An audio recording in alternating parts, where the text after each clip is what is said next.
All right, hello, rockers and rollers. It's the Meista from Brews and Tunes. Cheers. I am absolutely thrilled today. I am chatting with the one and only Texas blues man, Nashville blues man, Mr. Lance Lopez. Hello, sir. How you doing? Victor, what's happening, man? Thank you so much for having me on the show, brother. Thank you. Yeah, thank you for coming on. I'm very excited to have you on. And first off, I have to say, right off the bat, congratulations! Brand new album out. Trouble is Good came out yesterday, I believe, on Cleopatra Records. And Absolutely. kick ass, wonderful record. Thank you, Victor. Thank you so much, man. Yeah, Thank so you. good. We worked very hard on it. Thank Yeah, you. and it shows. It's phenomenal. Like, from track one to track nine, it's excellent. It's it was we were talking before we started doing the interview, and yeah, I mean, I every track on that album I love. I adore that album. Since I was lucky enough to get an advanced copy, and so I've been listening to it since I got it, and it's just, yeah, nonstop. I'm constantly listening to it. It's incredible. And I'm Thank you so much, Victor. That's yeah, amazing. Thank yeah, you, great man. stuff. Thank I you. my I'm so glad you love it. Yeah, and I know you've released, I think, three singles so far from the album, correct? Or maybe two? Well, we released one, and we have another one on the way right Oh, now. maybe that. Okay, that's right. Yeah, So and maybe yeah, I just saw Jam that. with Me was the first single. That's Yeah, right. That's right. Okay. Yeah. yeah, Yeah. yeah. And then is Uncivil War the second single? Uncivil, yeah, we'll be releasing Uncivil War will be next. Yeah, Okay. so more of a ballad, kind of a fun jam song. The end of COVID, or at least when things lifted, Yeah. is what Jam with Me was kind of about. And I love the riff, and then the turnaround was very surf guitar esque, and I loved it. And so when the track was we were putting it together and the ideas were coming together, Joey was able to go get a basic track in L.A. with the great Greg Bissonette, Mm. who's currently on the road right now with Ringo Starr's All Star Band, Oh, yeah. and also plays in the great Greg Bissonette. So I saw him as a little kid playing with David Lee Roth and Steve Vai and Billy Sheehan, Yeah. you know, Yeah. and that was like flooring. So to have Greg on the record, and I have many friends that mutual friends, they were University of North Texas guys, he and his brother. So, but to have him on the album, an icon like that, an iconic drummer, it was quite an honor. So, and for this song, so I definitely wanted to lead with this kind of a happy feel of kind of what this record represented. Which was we made it all during the pandemic, all during lockdown, during COVID, and this was like a pushing forward and a healing and a record that we just made. We just kept trudging forward, and great guys kept showing up, and it was amazing. Like I said, like Greg Bissonette, Joey Sykes was able to get that track, and then we sent it back here to Nashville, and we were able to layer some guitars and overdub some great stuff on it. So I was really pleased with how it came out. And so yeah, and then we shot the video at our favorite East Nashville hang, the Underdog, where Mm. you can see pretty much all of the great guitar players in this area. And we even have some that come in from the West Coast that play, that are icons. So it's the best of the best at the Underdog usually, and then a lot of other eclectic alternative artists that are doing everything from country to punk rock to metal. So the Underdog is a very eclectic room that's pretty great, that we can go into and play, and Nice. has a great vibe. So we shot the video for Jam with Me there, and at the House of Tone where I'm at currently, where I finished the record. I mean, I finished a lot of my parts here, the vocals and the guitars, and I was living in another house here in Nashville where I began the record, and it was so interesting because I was behind me I've got loads of amps down here, Oh, behind me yeah. there's stuff back here. So and I was getting sounds at the house with like two little microphones, and then we got to go into big studios later, and it was not the same. And so that was what was really interesting on some of the stuff, that some of the tracks were coming out almost a little better at home, Wow. than they were in the studios. So it was very interesting. But Jam with Me was really about like when we were able to get out and start playing, and I started, you know, getting tracks together for the record, and I made food for guys, and I would have different musicians come over, and we fleshed out the songs. Oh, And that's kind of what Jam with Me was about. That was the beginning of lifting, and we were all able to get together and start writing these songs for the record. So it was a really cool really cool way to get through, those uncertain times, like they said. Yeah, that is cool.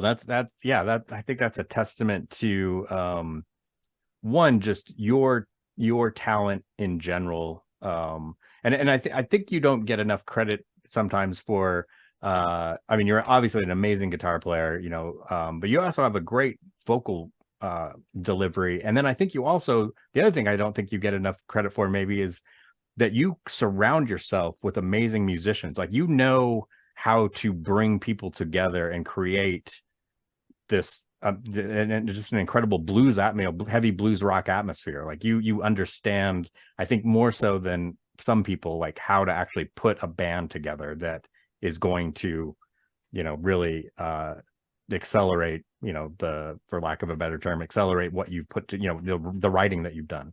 Right. Does that make sense? Absolutely. No, Victor, absolutely. And I'm so glad you get that, because that is exactly what Trouble Is Good was about. And I was really grateful to have Joey Sykes with me, helping me connect the dots. And, we worked together. We've been working together over 10 years now. And I was in a band in LA called Supersonic Blues Machine, which was also a collective of great artists. And then I was making a solo record simultaneously. We did two Supersonic Blues Machine albums, and I did a solo record. So I did 3 albums pretty much nonstop within a span of probably 2 years in LA. And I was living out there part-time between there and Dallas. And so Joey and I were working together, and we were working through the producer that was working with Supersonic Blues Machine. And once I had left that band and it came to Nashville, Joey had a history of coming to Nashville and writing country songs, and just, he was a writer here for a long time. So he was, he's originally from New York, was based in LA, but was coming here, had loads of friends, and was writing. So he was super excited when I came to Nashville. And so we reconnected once I was here, and we had songs left over that from Supersonic that we were trying to do, from my last solo record we were trying to do. So we had leftover material that we needed to address and try to finish.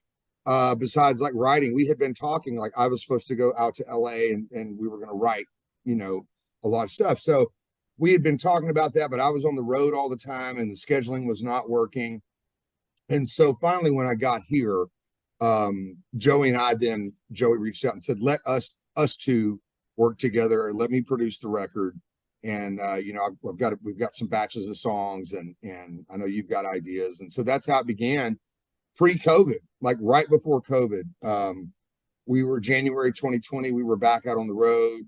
I had played a show in Little Rock for the Arkansas River Blues Society. And, we were getting ready to get back at it. We had offers from Scandinavia and Europe coming in. So we were like back in go mode, and then COVID, bang, and, it thrust me into a whole different situation. And that's what the title is about. Trouble Is Good. Like, that whole thing thrust, and I watched everybody go through it. I watched people set up like what we're doing now. I watched Zoom come to life. I watched people become like video editors and producers and everything else. And I became a home recording guy. And that was what was good for me, is that it pushed me into home record. I'd talked about it for years. Like I said, always on the road, always doing something else, always with something else was happening. And I was like, okay, I'm going to get to it one day. I'm going to get home recording together and blah, blah, blah. And, and I knew that people were asking me to play on their records, and I knew it would be easier for me to just fly it in from home instead of calling a friend and going to a studio, which I like what I used to do. So old school, I like going in the studio with headphones and microphones, big room, and so it really thrust me into that. And then I also started repairing guitar amplifiers here in Nashville. And I was here with the Nashville Amplifier Service for Todd Sharp, and working on iconic, gear. And it was really incredible. So it thrust me into all these different places that I maybe would never have gone had that not happened. And so that's why it's good. It talks about changing the attitude, getting into acceptance, and going, this is just how it is.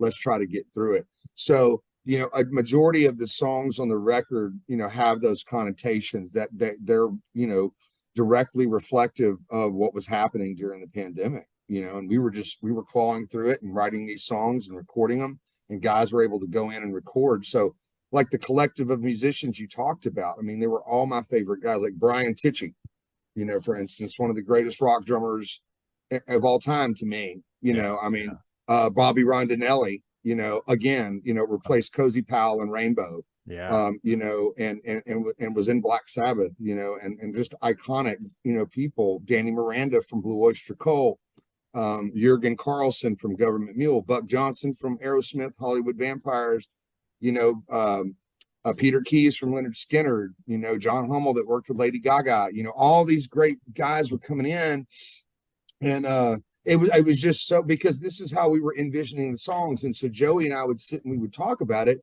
and we would talk about the delivery and the translation and how we wanted it presented. And I would think about, like you said, the guys that I knew that could play on this track and make it what I was envisioning and hearing, you know, like Wild Country with Brian Tichy, you know, Jurgen Carlson and Buck Johnson and Joey and I, you know, and it was a collective that I knew when I heard the demo and we began working on it, you know, piecemealing it back and forth. I was envisioning that. I said, these are the guys I know that we could put on this track that it would, you know, make it great. And so that's kind of what the beauty of what we were doing during lockdown and the pandemic. It gave us some time to really, you know, think about, like you said, think about, you know, who do we want to have on this track to really make it deliver correctly, you know. And so, you know, like Uncivil War, the title track Trouble Is Good, Voyager at the end, which is more of a progressive track. Cool song. You know, we had you know, we went to New York, and that was the first experience that we had out. You know, Joey and I went to New York, we went to Long Island, and we had Bobby Rondinelli and Danny Miranda and I all in a room together, you know, recording old school, you know. And so to get that vibe, and I truly feel that's why Voyager's got the vibe it has, the title track. Had we been flying tracks back and forth like we did on some of it, I don't know if it would have had some of the vibes that it did. And some of those songs needed that, though. Some of the songs like TriStar State and these others needed like a solid feel, like that, like Take a Swing and some of the others. So it was really interesting process of making a record this way. I had never made a record like this, you know, at home during something that was happening in the world like that. You know, it was pretty crazy. So, but like I said, that was the title. And I'll just say this: it came from a conversation with the great John Hyatt. You know, I was really close with John Hyatt when I got to Nashville, and we were talking, and I was kind of just, you know, venting and kind of complaining about everything in COVID. And he just goes, dude, like, stop and look at what, you know, your home recording and all this other stuff I was doing that was like positive, you know. And it was like, yeah, man, there you go. So it was a good little catchphrase that we adopted for the record, man. Yeah, so, I love that. I think that's inspiring. I think that's very inspiring. That's really cool.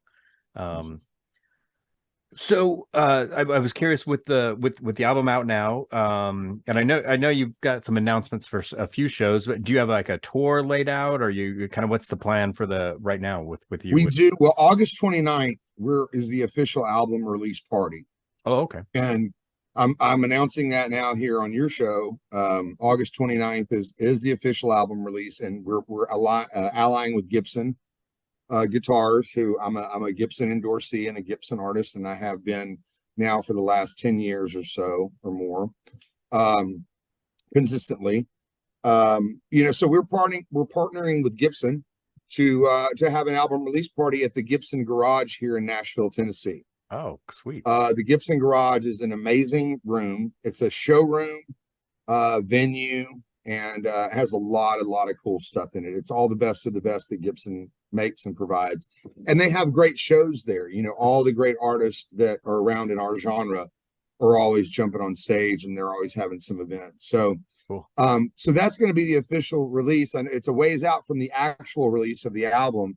But you know, I think it was good to get some time and, you know, get some downloads out and get some vinyl out and let everybody sit with it for a minute. And then we have the party, and you know, it'll hopefully make sense. Maybe people that come will already have it and know some of the songs, so it's not just, you know, out of nowhere. And what's this song? What's that song? It'll give a little bit of time to listen to the album, and then you show up and you go, oh wow, they're doing it this way live. You know, because that's the other side of it. Like today, as a matter of fact, I'm here with my guitars and my effects and everything, and I'm working on, you know, interludes for the live show, you know, that are going to be really cool and different. from the record, and some of these arrangements are going to be different. So it's going to be really interesting, you know, when we go out and play these live, you know, with a road band and almost as a three-piece, you know. It's going to be a really interesting versions of these songs. Nice. But August 29th is the CD release, is the album release. Do we even say CD release anymore? Yeah, I don't. That's awesome. Anyway, and then starting Labor Day, we're starting down in Florida, and then we're out supporting the album, you know, with some tour dates. And the best way to find that is on the website at lancelopez.net. And we have a tour dates button with the band in town calendar, and we're adding shows every day, literally. So we for the fall and for the first of next year, we're going to be consistently out supporting the album on the road. So we hope to see everybody out. But yeah, lancelopez.net tour dates is the best way to find us out there. Excellent. Yeah, definitely check that out. So it sounds like you've already put together the touring band, the live touring band. You did.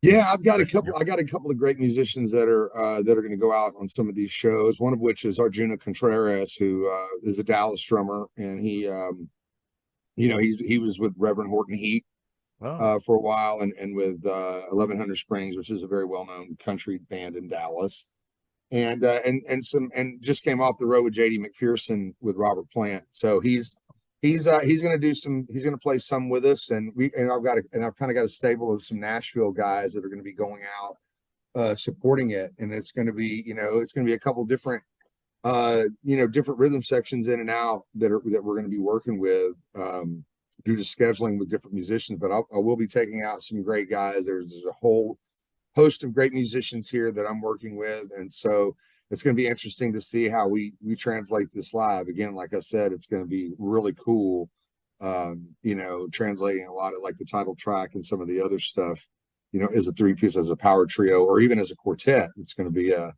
it's going to kind of take its own form, like it usually does, and should be very interesting how it goes, you know. yeah, that sounds cool.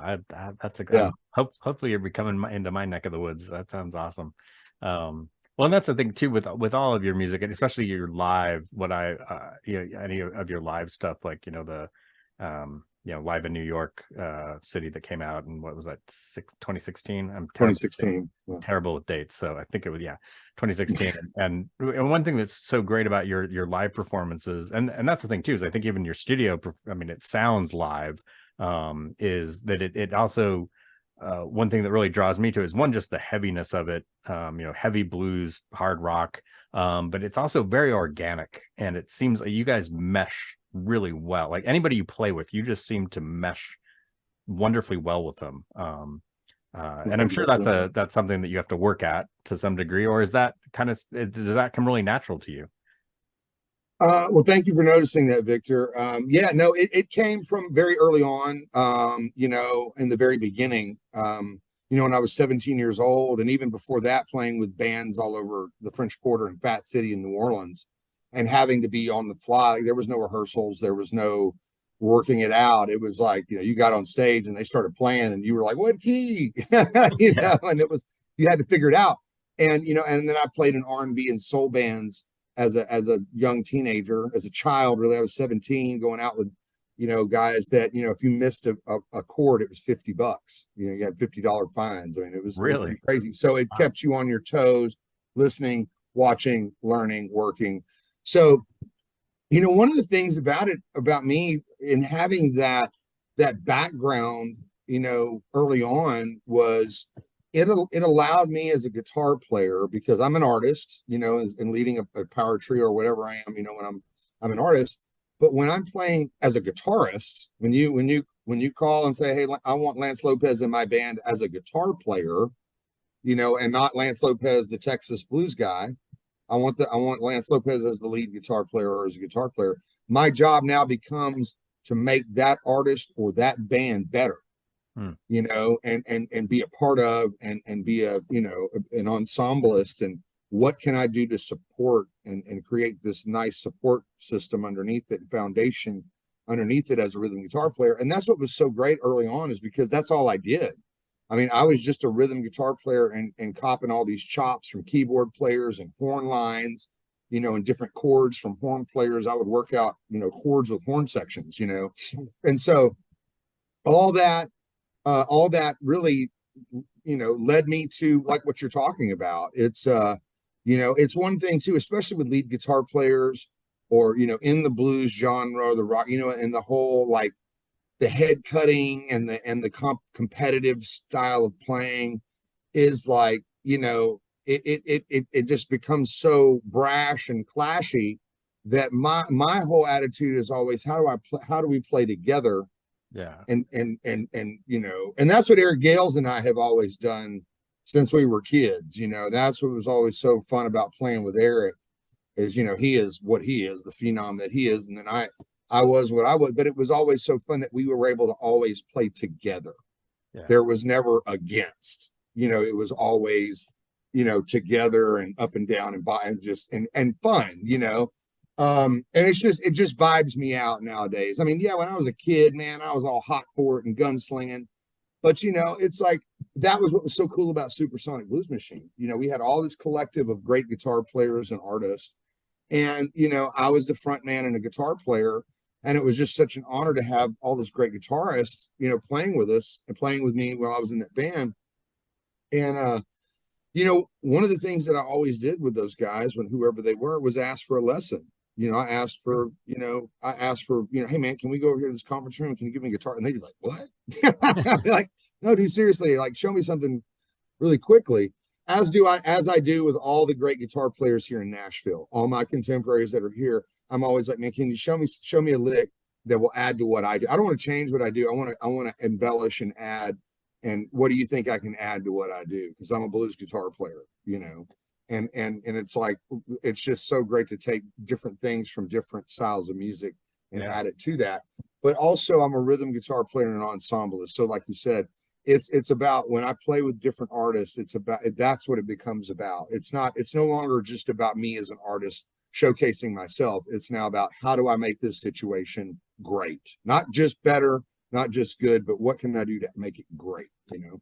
Nice. I love the fact that you said, with the Supersonic Blues Machine that because you have some amazing guitar players on it. But I love the fact that you asked those guys for guitar lessons. That's so cool. I mean, and I would imagine humbling for them to some degree too, like because you're known as this amazing guitar player to have, like Billy Gibbons or Steve Lukather, for you to go up and say, hey, can you teach me something?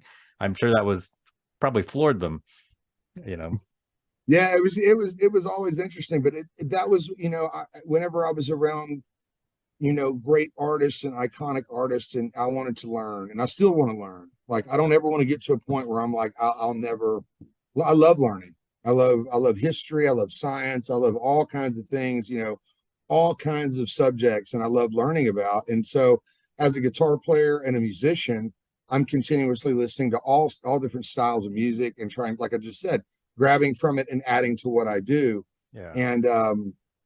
And yeah, no, it's what can I add and learn, especially being around iconic artists like you said, like we just talked about, Robin Ford, Steve Lukather. I mean, these guys were, icons, and it was so great. And one of the great things that I learned from Luke was just like being in the studio with him and watching him record, like one of the greatest, if not the greatest session guitar player of all time. Yeah. And it was and it taught me how to work in a studio efficiently, and that's one of the greatest gifts I ever got was to sit in a room with Steve Lukather on a session and watch him do a session. And, and that was some of the best learning I could have. It wasn't like, okay, I'm doing this, I'm doing that. It was like sit and observe and watch what's happening. And so, that was always the attitude that I tried to take, and I've tried to encourage too, because I also was a guitar instructor and, and worked with some great artists, young artists that now are having some great success, and so it's like, and it was so great to be able to get that knowledge from iconic artists like that when I was around, and then pass that on to my kids, and teach that to my kids I was mentoring and instructing as far as music and guitar.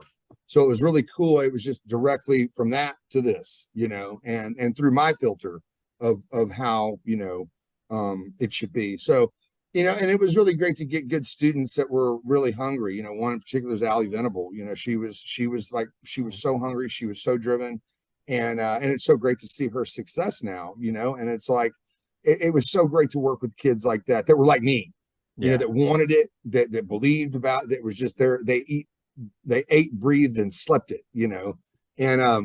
And that was what it wasn't like another activity that mom and dad was adding after school. Right. These were kids that were seeking me out, that were like, Kingfish, Allie Venable, kids seeking me out, saying they were inspired by the early records that I had made, or, like Allie's case, had seen me live in Texas, and I'd been around Texas. So that was, to me, that like you said, it's one of the greatest gifts, is to pass on knowledge and then watch a kid grow up and then have success and use the knowledge that we passed on to them. And so I always felt like that was a calling for me, was to continuously gain knowledge from all these others and then pass that forward to the next generation of kids coming up to do this. Yeah, that's got to be so fulfilling. That's great. Do you still teach? Are you still teaching?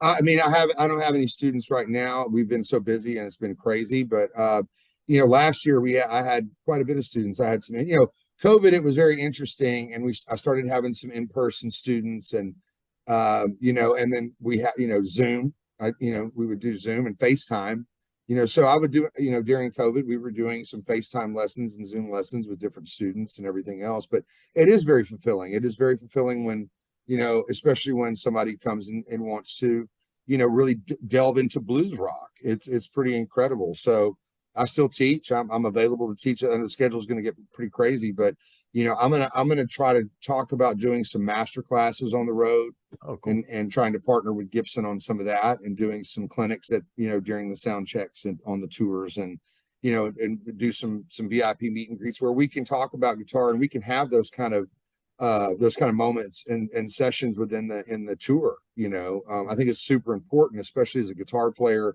This is guitar music. Lots of guitar players come out.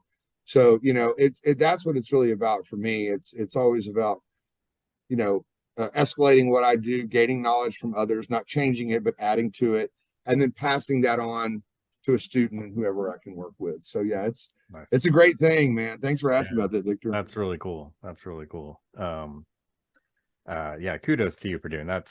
I think that's, and especially now, I don't know what it's like where you live, but I know here in Utah, it just seems like music programs just, public schools just keep getting stripped away, with the funding for that. So it's great that there are people out there that are willing to, because there's a lot of kids, I think, that have a lot, passion to play music and, love music and want to be part of that scene. And it's getting harder and harder for them, I think, to some degree. So it is. And you've got your School of Rocks that kind of stable the kids in and teach them songs, and teach them rock songs. And I've had a lot of friends that were instructors at School of Rock, different School of Rocks. And, Paul Green is also a friend of mine who started it.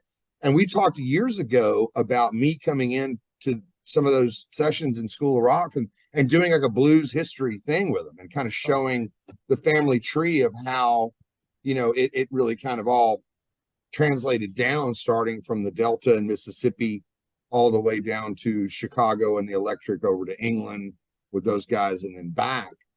And, that's what's one of the things about playing Southern rock, is what's so interesting when I talk to guys that were in some of the iconic Southern rock bands, is all they were listening to were the British bands, like that we all love, that were retranslating blues back to us.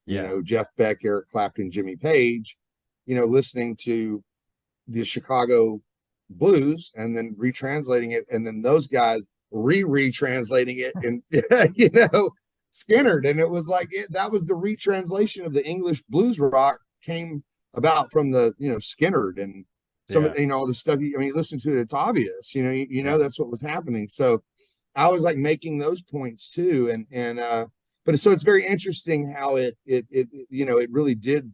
The influence kind of came down. So they felt at one time that was important for the kids to do, and then it just never kind of took off. We talked about it for a while, and I was going to kind of travel around to different ones and do little talks and stuff. But But anyway, you know, it's because I love it. And I mean, in the history of the blues, and especially like Delta and country blues music and on all that old stuff, really bonded me with a lot of my heroes and a lot of my mentors, because I did start studying that when I was 12 years old. Oh, wow. You know, and it was really interesting. You know, it was like, you know, when kids were listening to Metallica and, you know, Nirvana and Pearl Jam, I was in there listening to music from the 1930s, you know, and it was Robert like Johnson and Muddy Waters. Robert Johnson, Son House, Book of White, House. Charlie Patton, you Yeah. know. Yeah. It was like, you know, everybody was listening to Smells Like Teen Spirit, and in my room it sounded like a chain gang. It was like, you know, Yeah. it was You got hilarious. But John the Revelator blasting out of your speakers. exactly, Nice. That's So awesome. anyway, man, and I always tried to pass that on, you know, as well. So man, it was just so cool, so cool. That is cool. That's really cool. So that sparked something, you know, talking about being a 12-year-old listening to you know, the 1930s blues music. So talk to me about let's take take a ride in the Wayback Machine. Tell me about, you know, kind of your beginnings. Did you come from a musical family? Kind of what started this path for you? No, I didn't. I didn't come from a musical family, Victor. My dad, I just one of my earliest memories as a toddler. My dad sat me down and put on a Betamax. This is how long ago it was, you know, a Betamax tape of Elvis Presley, Hmm. and I saw, you know, saw Elvis sitting, and there was like 68 comeback special. They're all sitting there and they're playing guitar and they're hanging out, and it was like the coolest thing I had ever seen in my new life. I mean, I was like 2 or 3 years old. I mean, probably 3 years old, and saw that, and it just was, you know, life changing. And my father had been in the Army with Elvis, and they were friends, and Oh, really? Wow. it was really interesting that he was coming to my hometown of Shreveport, and I was born in September. Elvis died in August. Hmm. I and my first and so we were all scheduled to go in December of '77. I would be a newborn baby to Elvis's concert in Shreveport and meet him and everything else. And that was the first thing my mother said when the announcement came on the radio. She was pregnant with me, and she said, "Wow," she was like, I will never be able to meet him now," you know. Wow. And it was a total drag. So it was a complete influence of that. And my father really supported it. So he was not a musician, but because of that connection, he he thoroughly supported me being a musician, you know, and kind of much to the chagrin of my mother. I don't know if I don't know if she was fully on board, but dad was like full throttle, like, let's do this, you know, and bought me guitars and, you know, gave me my first guitar for Christmas and a Chuck Berry record, and said, if you learn all these songs on this Chuck Berry record, I'll get you an electric guitar. So that was the goal, like get an electric. So it was like I was in there reeling and rocking, Chuck, Johnny Be Good and all these, you know, and it was so great because it was all 1-4-5 3 chord, you know, and I figured out how to tune to a track and the whole thing, and it just kept going on from there. And my dad started me with early rock and roll. Little Richard, Bo Diddley, you know, Chuck Berry, all that stuff. I mean, just Ray Charles, you know, all that kind of real old school badass music my dad had me on. And one of the things that I always loved about it was like when those horn, like Little Richard records, when the horn solos would happen, the rhythm sections would just do this. So I think that's one of the things that it could also go back to what you talked about playing with other artists, is that I always loved as a little kid playing to like Little Richard records, because when the sax would start, the band would just tighten up and just really, you could really rock and roll. So, you know, and then, you know, it was the 80s. So kids were shredding and, you know, pointy guitars and pink guitars and, you know, neon green guitars. And I had some like little SG copy and a Fender amp or something. And it was like some kind of weird pedal. And, you know, and I was figuring it out. And so I think, it just naturally, I was just like in the minor pentatonic scale. Like I was that naturally came to me. Playing that way naturally came to me. I didn't sit down and say, this is how I'm going to play. I loved all the guys from that generation before us, because this was the 80s. Van Halen, Vi, Satriani was just approaching the scene.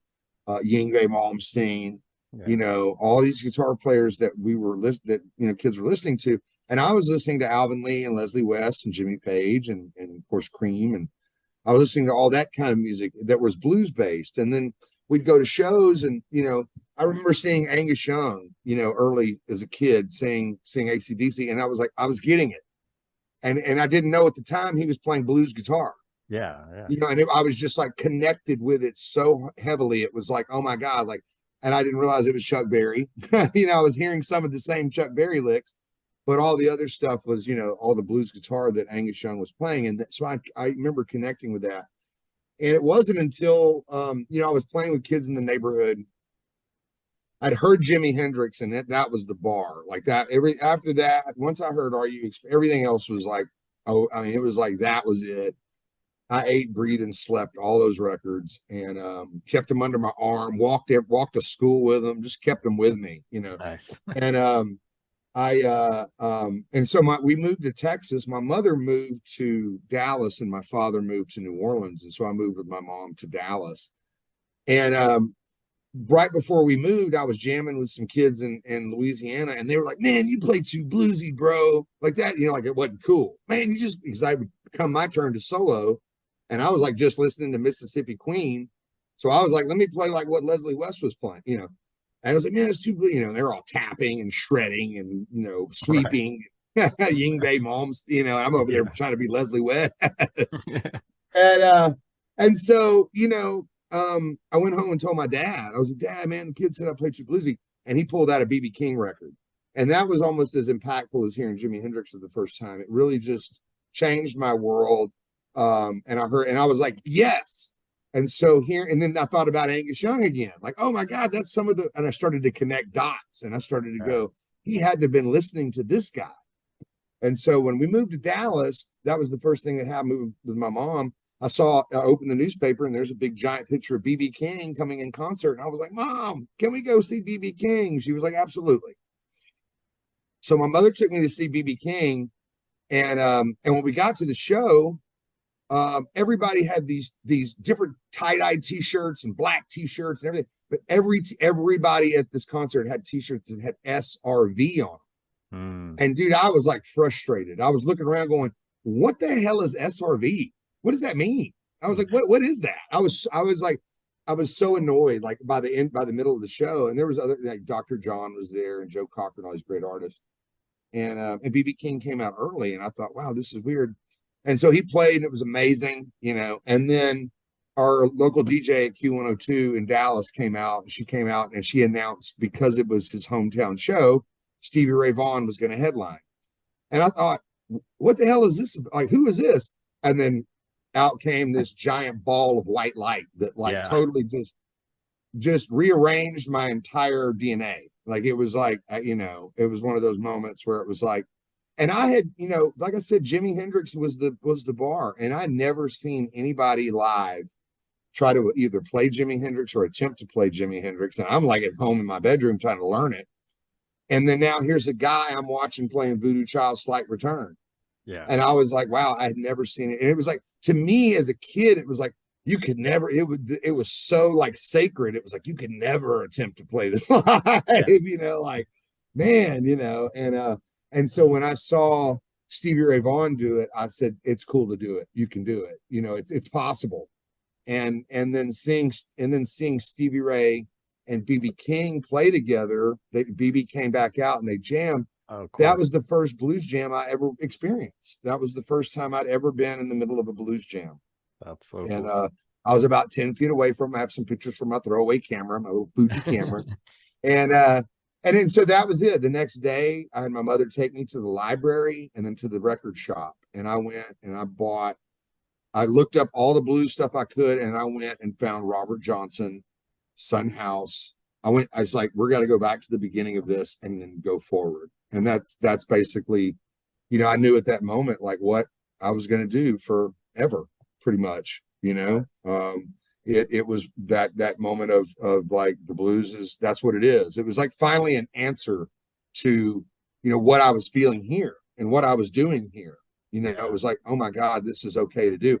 And then like I said, I had my records under my arm, and I'd go hang out at Charlie's guitar shop, and all the guys like Mark Pollock and all those guys up there would go, oh man, Stevie Ray's going to love this kid. It's like, we've not seen a bigger Jimi Hendrix freak than Stevie Ray.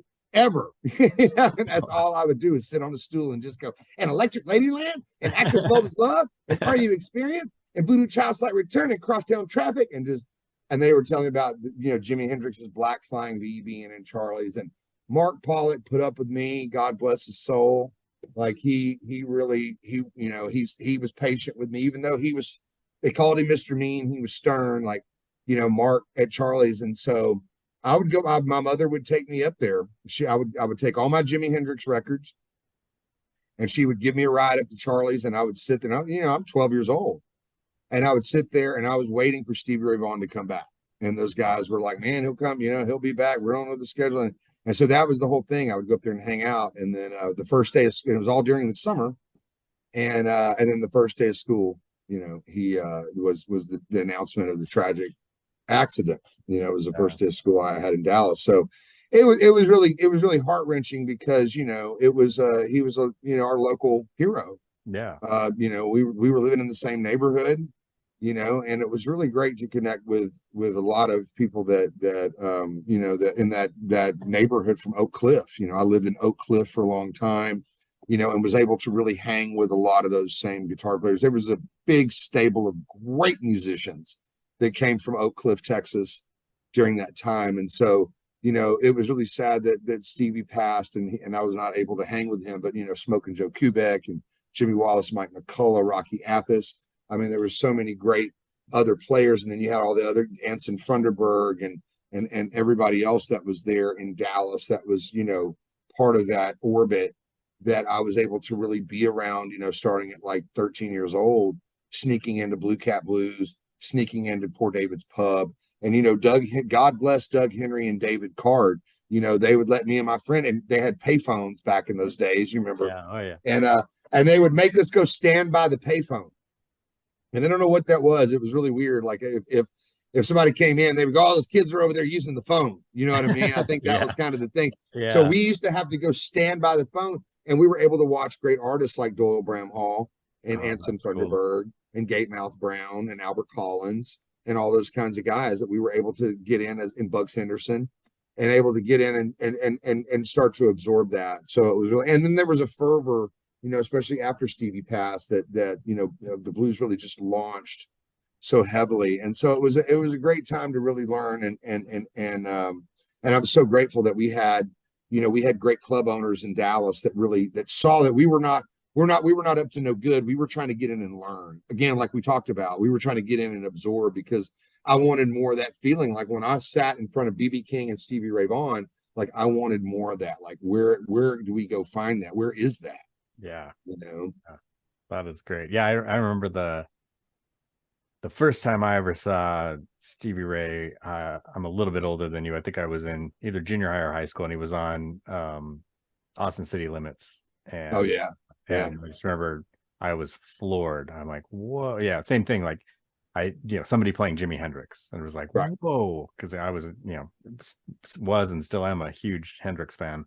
And to see somebody and at that modern time of the late 80s or mid 80s, whatever it was, actually playing Hendrix and effortlessly, absolutely, just effortlessly, he just effortless.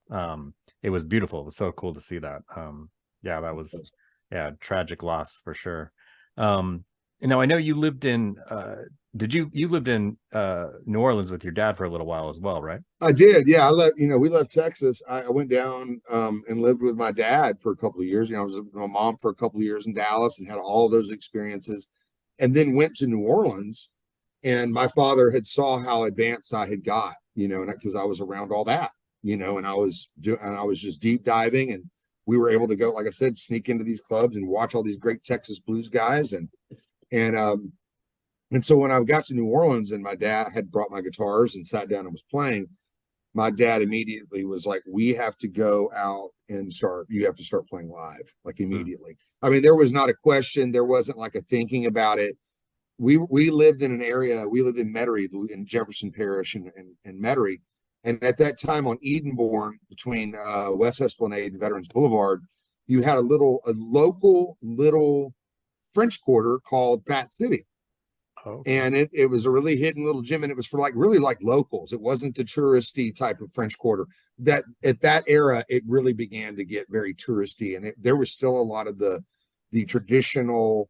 You had Dixieland all over the place, but you still had blues. You had hardcore blues, and then you had all the the New Orleans boogaloo meters, Neville kind of, funk stuff. That was where we were playing. That was just amazing. That again added to, like I said, the support and the rhythmic playing and the embellishment of being an ensemblist began there as well on those first gigs. And so that's kind of how it happened. My dad heard me playing, and there is immediate. I mean, we literally lived, within feet of bars. Like literally, we came out of our door and walked, and there's clubs like literally right 4 doors down. So, it was literally like, take the guitar, go over there, they're playing, sit in. And so I started sitting in with different people all at different venues and going down to the French Quarter. And as soon as I would, they'd hire me, or they would knew somebody that needed a guitar player. So and my dad totally supported. He was like, get out there and play, man. Like, go play. That was kind of his thing. And so, I had my little amp and my couple of guitars I had, like a little Telly and a Strat. I think I had a hollow body or something, and a little Fender amp, or had a Music Man, had little tube amps and a couple pedals. And man, I would go out. They would come pick me up from home. I'd get out of school at 3:30, and I'd get home about 4, and then they would be there to pick me up at 4:30, because the first gig would be down the street at the happy hour at 5. So we would play from 5 to 8 for happy hour, and then we would leave that gig and go down to the Quarter and play like 9 to midnight at like 7-Eleven bourbon or late night bourbon or one of those, and then leave there and go back to Fat City and play an after hours club from 2 a.m. to 5 a.m. I would get off the gig, and I was still there. I was right close to the house. So I would get off the gig, and I would come home about 5:30. So a good 12-hour block or more and 3 shows in a row in different parts of the city. And then it was go home and lay down and take a nap, because I had to be back at school at 8:30. So it was high school was rocking and rolling, man. It was like, it was quite a little daunting task after a while, But you probably really developed your chops, I would imagine, at that point. Yeah. That's crazy. That's wild. Absorbing a lot. Yeah. New Orleans was a trip as a kid, getting out and playing my first gigs. That's what it looked like. Wow. That is wild. Yeah. Well, I was kind of curious if that's where, and maybe I'm misreading this, but because you have a lot of soul in your vocals, and I wondered if some of that's coming from that New Orleans, having played there with the jazz and the R&B, and I mean, obviously you're very much a Texas blues type style player, but I wonder, like, vocally, if more of the kind of that soul music kind of impacted you. Oh, absolutely. I mean, absolutely. And, a lot of the New Orleans music we played too was instrumental. I mean, we were doing like Meters, the Meters covers and a lot of that type of music. So, there wasn't a real focus on my voice. I was absorbing that. And it wasn't until I went out and did those Chitlin circuit gigs, was what what it was namingly called. And it was pretty incredible, because being on that circuit and playing with those bands and being a sideman for those artists. I think it was Bobby Blue Bland that sat me down and said, you're going to be a singer, you're going to sing. And he put on some gospel music, and he was like, this is what you need to live. It was like black Southern gospel music. And it was like riveting, and then it was like, it really, I got how the voice is another instrument. I really then began, because I was relating it to like the blues guitar thing. And so it started to make sense. And it started to make sense when I would hear Muddy Waters sing those unison lines with his guitar, and John Lee Hooker sing those unison lines with his guitar. I went, oh man. So if I play the guitar lick like that, I can sing along with that, and that will translate vocally. And so that's kind of how it started. I started to play, I could play the lick, and then I would try to sing the lick that I was playing, and so and then I was just, again, I was very blessed and fortunate to play with some of the greatest blues and R&B and soul singers there were. And so I got to see what they listened to. And again, a lot of it was Southern gospel, you know, and a lot of it came from that. And so for me, that's where I went into the Mississippi Mass Choir, and a lot of the you know, that gospel music, translating it to my voice. And then, you know, that's a lot of what you're hearing on Trouble Is Good. You know, it's the translation of the blues, the gospel, and the soul. And yeah, it definitely began in New Orleans, and then it kind of went, it grew and escalated as I became a sideman. And, you know, and I'll just say this too, it was one of the things that solidified Buddy Miles and I, was that, you know, I met Buddy at the Pier Rhythm and Blues Festival. I was playing guitar with Lucky Peterson, and he was on the side of the stage, side stage, watching the entire set. And he saw the voicings I used and how I played and how I stepped on stage and how I was moving. And he knew that I had come from that circuit because he had been on that circuit. Jimi Hendrix had been on that circuit, Cornell Dupree, Chuck Rainey, Bernard Purdy. I mean, we go on and on and on about all the great iconic, you know, artists that had, and musicians that had been on that circuit. And he immediately recognized, you know, and heard and listened to the, because I was, you know, again, I'm an ensemblist. I'm not an artist out playing lead. I'm just the rhythm guy. I'm the sideman guy with a horn band. You know, this was a big, you know, soul band. And so that's, he knew immediately. He said, the only way you know how to play like that is if you were there. And it was so interesting because when I was there as a kid, you know, there were guys, you had to think this was 35, 30 years before those guys were there. And these dudes like Gorgeous George and all these different guys that would like make the costumes and they were around that scene were there when those guys were there. So I remember like getting my suit tailored, and, you know, this same guy did Jimi Hendrix when he was with the Isley Brothers. Wow. You know, and I'm sitting there and he's talking about it, and, you know, and we're going, and I had to think it wasn't that long ago that, you know, that I was there. I mean, this is the mid 90s. That was the mid 60s, you know, so it was the 30-year gap that wasn't, and those guys were still there. Yeah. And so it was crazy to sit as a 17-year-old kid and hear these stories. And I was like, I had no idea. I just thought I got hired for this gig. I didn't know where I was, you know? So again, that really, it solidified relationships later on, that education, you know, that I had no idea. I just knew that, hey man, I got to hang with the gig and I got to learn how to play the gig. And so that was a very interesting point. And so, yeah, and being with, you know, Buddy Miles as well. I mean, one of the great voices of all time. You know, we had so much time. We sang together, we jammed together. I learned so much vocally from Buddy. And you know, so yeah, I mean, I got to really sit with iconic vocalists and really learn. Thank you. Cool. That is amazing. That's fantastic. Well, Lance, this has been amazing chatting with you. I really appreciate it. It's really an honor. It's been a great pleasure. For those of you watching, if you'll look in the description below, there are links to Lance's page, also to the Cleopatra page, so you can go out and buy Trouble Is Good right fucking now, because this album kicks ass. You will love it.